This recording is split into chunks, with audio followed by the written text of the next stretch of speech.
With the recent bombing of the Kabul International Airport by Islamic State-Khorasan martyrdom operatives, the State Department, as well as the Pentagon, through the legacy media, has been pumping the threat to the United States military of the Islamic State, K for short. In this video, I'm going to try my best to give you a detailed account about what is the Islamic State-Khorasan group and what they're capable of, their goals, and their membership. I'm going to read you from a number of articles, and I will link them below in the description box. From what we know, the leader of Islamic State in Khorasan is it's Emir. It's Hafiz Saeed Khan. Other leaders are Abdul Hasib Logan, Abdul Rahman Gahib, Abu Saad Irabi, and Sahab Mujahir. There's a number of these people. And according to U.S. estimates, there are approximately 1,000 of them in Afghanistan. According to a UN report, it is anywhere between 2,500 to 4,000. And according to a Russian estimate, it's approximately 10,000 membership strong. Its allies are the Islamic Movement of Uzbekistan, the Islamic Renaissance Party of Tajikistan, Jandala in Pakistan, Jamal al-Ansar, and National Situating Jamaat. Its opponents are the governments of Pakistan, Tajikistan, Iran, India, and the Taliban. But where did it get its origins from? What was the foundations of this group? According to an article written by Hashim S. Hashim, who wrote for the Rajaratnam School of International Studies in its policy report dated December of 2014, entitled From Al-Qaeda Affiliate to the Rise of the Islamic Caliphate, the Evolution of the Islamic State of Iraq and Syria. So what is ISIS? According to the article, ISIS has its origins in an obscure militant group in the year 1999. A Jordanian one-time criminal Islamist named Abu Musab al-Zarqawi stood up a group called the Jamaat al-Tawhid wal-Jihad to fight the Jordanian government. Having no luck in taking on the Jordanian authorities, Zarqawi traveled to Afghanistan to fight on the side of the Afghan Mujahideen in the jihad against the Soviets. He arrived after the departure of the Soviet troops, soon returned to his homeland. Once again, his efforts to fight the well-entrenched Jordanian monarchy came to a naught, and he eventually returned to Afghanistan, where he ran an Islamic military training camp near Herat. No evidence exists that he had much interaction with Osama bin Laden or his organization Al-Qaeda. It was Abdullah Azzam, the Palestinian Jordanian Islamist thinker, who exhorted Arabs to go fight the Soviets alongside the Afghan Mujahideen, who influenced him on the path of jihad. Following the U.S. invasion of Afghanistan, al-Zarqawi moved to Iraq. There, he developed extensive ties with Ansar al-Islam, a Kurdish Islamist group in the extreme northeast of the country. In March of 2003, the United States invaded and occupied Iraq. A brilliant conventional campaign led to the erroneous belief on the part of then President George W. Bush that Iraq would stabilize and progress toward democracy. But by the summer of 2003, the Sunni minority toppled from their position of power in Iraq with the downfall of Saddam Hussein, launched a deadly insurgency. This insurgency consisted of 5 distinct groups. 4 groups were composed largely of Iraqis from the former regime, nationalists, tribal elements, and various local Islamist fighters. The fifth group consisted of a smattering of Iraqis and foreign fighters joined the AMZ, Ansar Islam, and his group, the Jamaat al-Jahid and Jihad, which in short, I'm going to say the JTJ. The goals of JTJ were to force a withdrawal of coalition troops from Iraq, to topple the Iraqi interim government, and to assassinate collaborators with the occupation regime. Also, to target the Shia population, and finally, to establish an Islamic State in which the Sharia would reign supreme.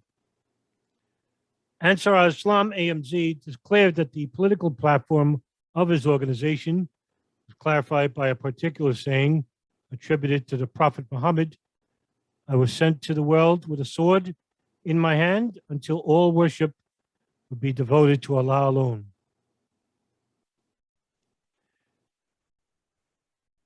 In pursuit of his goals, AMZ left a trail of death and destruction.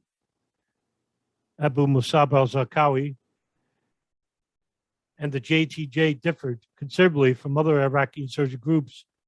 Rather than using only guerrilla tactics and ambushes and raids and hit-and-run attacks against U.S. forces like other groups did, it relied heavily on suicide bombings, often using car bombs or individual suicide bombers. It targeted a wide variety of groups, including the Iraqi security forces, political and religious figures, civilians, foreign civilian contractors, and the United Nations and humanitarian workers.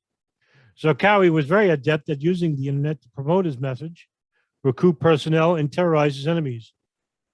Zarqawi's volunteers posted messages from their leader and videos of beheadings on multiple servers to avoid delays in downloading, and also making it difficult for the material to be removed from the World Wide Web.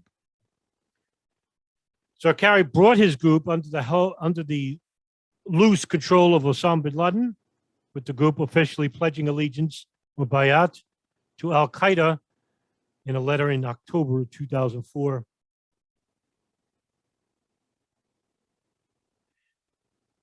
From here, they became the Islamic State of Iraq.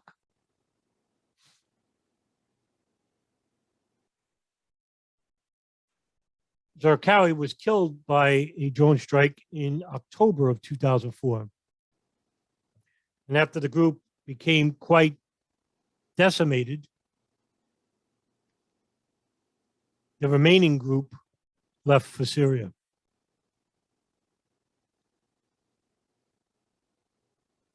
Where it was headed under the leadership of Abu Bakr al-Baghdadi. It would gain resurgence with the Arab Spring and with the civil war of Syria in 2011. The Islamic State found a resurgence when the jails were opened and Sunni Islamist militants were released, giving the group a resurgence of sorts. By 2012, a CIA-led operation, codenamed Timber Sycamore, which was constructed by then General David Petraeus, which was supported by former Israeli Prime Minister Benjamin Netanyahu, as well as King Abdullah of Jordan. Funded with Saudi money to the tunes of tens of millions, the United States trained and armed with the Gulf Sunni Islamists, groups like the Islamic State, Ansar al-Islam, Jabhat al-Nusra, as well as dozens of others, in the hopes of overthrowing the Bashar al-Assad government. That program ended in 2017. However, the Islamic State continued its expanding nature into South Asia, which led to the creation of the Islamic State-Khorasan. According to an article written by Seth Jones at Foreign Affairs entitled Expanding the Caliphate, ISIS South Asia Strategy. Quote, for over a year, the Islamic State has been attempting to expand into South Asia. ISIS has developed a loose organizational structure in Afghanistan and Pakistan, provided money to local groups, and adopted a confrontational approach to the Afghan Taliban and Al-Qaeda, all on Al-Qaeda's home turf, no less. At this point, I got to pause here. The Islamic State, 2017, 2015, disassociated itself from Al-Qaeda. Al-Qaeda had protested against the slaughter of Shia Muslims. Going back to the article, quote, its goal is straightforward: to co-opt disaffected local militants in an effort to build influence and power in the region.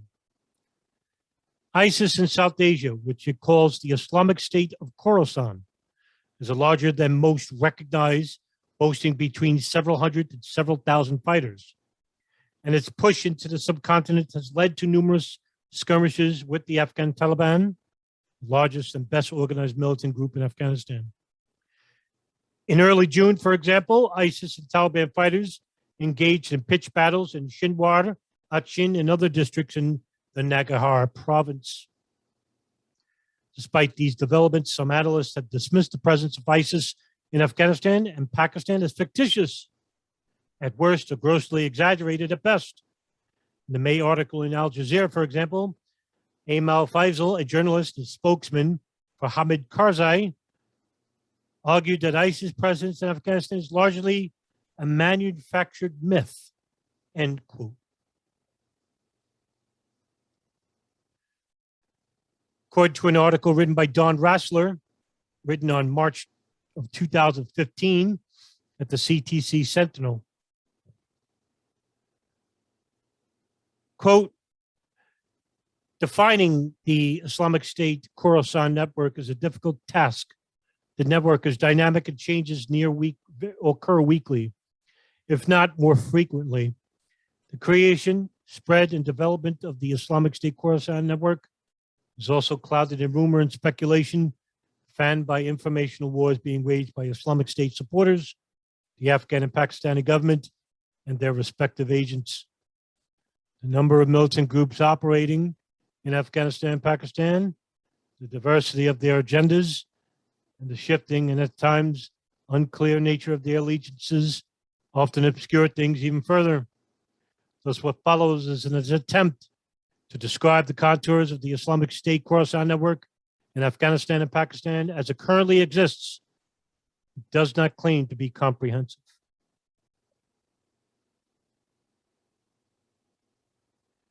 A useful starting point are those individuals and groups in Afghanistan and Pakistan who have publicly pledged bayat, loyalty, to Abu Bakr al-Baghdadi, the Islamic State's self-described caliph, whose pledge has been officially recognized by the Islamic State.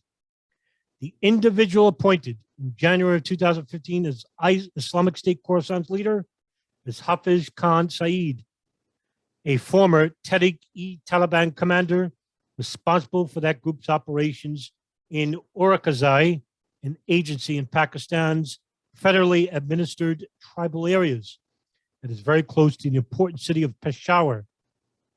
After the death of Hakimullah Mashud, Khan Saeed was also considered a frontrunner, along with Maulana Fazullah, then the TTP head for Makandi, to replace the deceased leader. Fazullah also is well known, won out and assumed the TTP's leadership position in November of 2013. Close to 1 year later, in October of 2014, Khan Saeed and 4 other prominent Tehrik-Taliban commanders, which I'll say for short TTP, as well as the group's main spokesman, Shahidullah Shahid, left the TTP group and pledged their allegiance to the Islamic State. January 2015, presaging things to come, 6 individuals appeared in the video where they again pledge allegiance to Abu Bakr al-Baghdadi. This time they were joined by an expanded network of individuals, all of whom pledged bayat to the Islamic State's leader. The group included Saeed Emirati, a former Taliban commander allegedly active in Afghanistan's Logar province, Abu Ubaidah al-Peshawari, leader of the Al-Tawheed and Jihad group in Peshawar, the deputy to Sheikh Abad al-Qadir al-Khorasan. According to the statement, an even broader network of groups, which ranges from the Kanabar Kayu tribe in Khyber and the Hudayafa group in the Dir Tukari Haruns group in Kunar province, have also pledged their support to Hafiz Khan Saeed and his position as the emir of the Mujahideen Islamic State-Khorasan. Less than 1 week after the release of the video, the rank of Khan Saeed's group in Pakistan were also bolstered by 50 hardcore militants of the Amr bin Maruf group, led by commanders Haya Khan and Wahid Khan from Khyber joining. Then, on January 26th, the Islamic State spokesman Abu Muhammad al-Adani released a statement in which he formally announced the creation of the Islamic State-Khorasan, with Hafiz Khan Saeed serving as its leader. Unfortunately, despite these pronouncements, recent arrests of several alleged Islamic State members in Lahore and the death of another one in Karachi, not much is known about the Islamic State-Khorasan's activities in Pakistan or its capabilities. Same can be said for the linkages between Islamic State-Khorasan elements in Pakistan and the Islamic State, as well as South Asian foreign fighters who are operating on behalf of al-Baghdadi's group in Syria and Iraq. Islamic State-Khorasan also claims a presence in Afghanistan, even if small and somewhat developmental in what analysts are describing as a toehold for the group in the country. The leadership of Islamic State-Khorasan's Afghanistan cell consists of a handful of commanders, some of whom, like Saeed Emirati, have known operational experience, but who also appear to have never really fit in with the Taliban or ousted from it. The individual initially assigned as Islamic State-Khorasan's deputy leader in the Khorasan region was former Guantanamo Bay detainee Abdul Rauf Qadim, who was killed in a U.S. drone strike in southern Afghanistan shortly after the Islamic State announced the Khorasan formation. There is limited information about Islamic State-Khorasan's presence in other parts of Afghanistan. Another former Guantanamo detainee, Abdul Rahim Muslim Dost, is reportedly serving as a representative of the group in Kunar and Nuristan, but other accounts suggest that Muslim Dost is only based in Pakistan. Islamic State-Khorasan itself claims that it also has a presence in Kunar, Nuristan, Logar, and Nagadar provinces through individual commanders loyal to the group, although it is unclear how active or large these groups are or what kind of capabilities they have. There also appears to be an Islamic State-linked group active in the Farah province, led by 2 brothers, Abdul Malik and Abdul Razak. As noted by researchers Borhan Osman, the challenges Islamic State-Khorasan has faced in setting up shop in Afghanistan are best reflected by the fact that so far, no influential personalities with an actual presence on the ground have emerged in the East, a presence which will be key to bridging the Afghan and Pakistani components of Islamic State-Khorasan's network. That isn't to say that there aren't potential opportunities or that this will not change. One interesting note also raised by Borhan Osman is that according to an aide to Abdul Rauf Qadim, Mansur Dawoodullah, the brother of the fearsome Taliban commander Mullah Dawoodullah, had also pledged allegiance to Saeed Khan and had been in contact with the late Qadim Mansur, who inherited his brother's network after the killing of Dadullah in 2007, was dismissed by the Afghan Taliban's leadership for his defiance soon after he succeeded his brother. If this claim is true, Mansour Dadullah were to openly side with Islamic State-Khorasan, it would give their Afghan efforts added steam. End quote.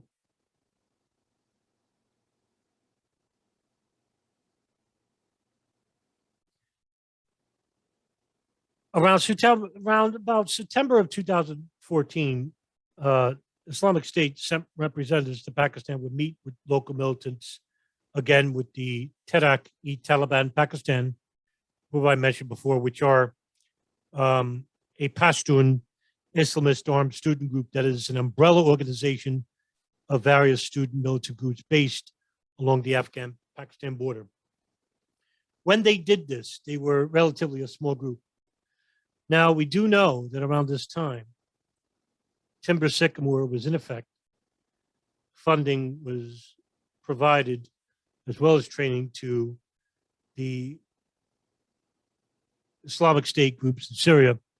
But who's to say that some of those militants transferred over to the Pakistan region? Regarding the funding and training that they received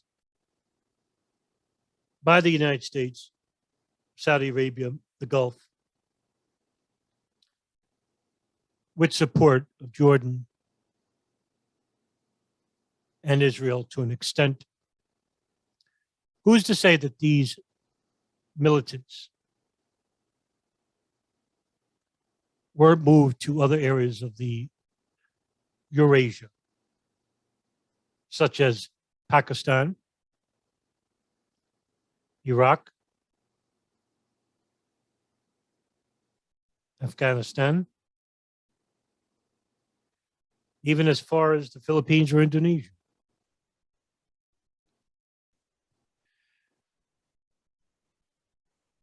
The problem is we'll never really know.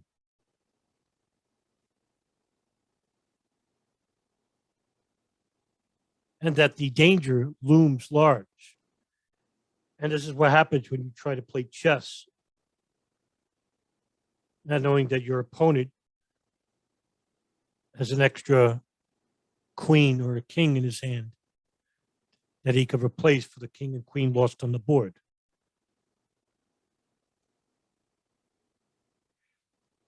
Same as we did with the CIA in Afghanistan during the Soviet war, in which we provided training and funding to the Afghan Mujahideen, in which 10% of the fighters engaged in that conflict were foreign Arab fighters as well.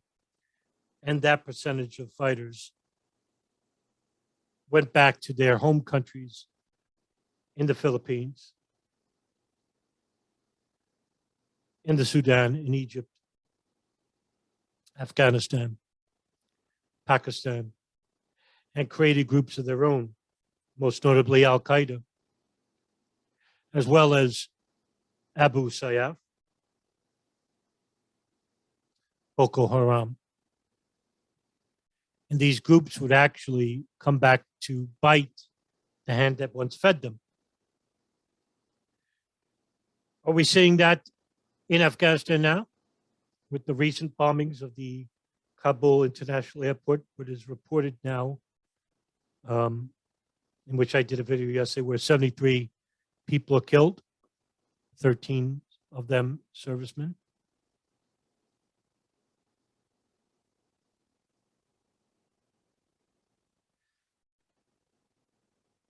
What we need to do is to have an open and transparent government.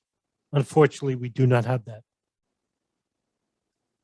Many of these people have vested interests in the region due to foreign lobby influence coming from the Gulf, Israel, as well as the Pentagon and their private contracting firms, such as Raytheon, Boeing, LG3 Technologies, as well as the fossil fuel industry, private military contractors, in which it was reported 2 days ago that Eric Prince, the former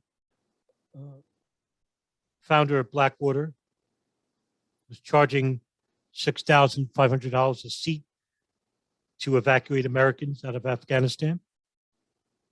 A ghoul in his own right and a murderer. Seems we have a lot of those people in government or those affiliated with the US government, people they're willing to do deals and private work for in hopes of a return of a profit. This isn't about spreading democracy.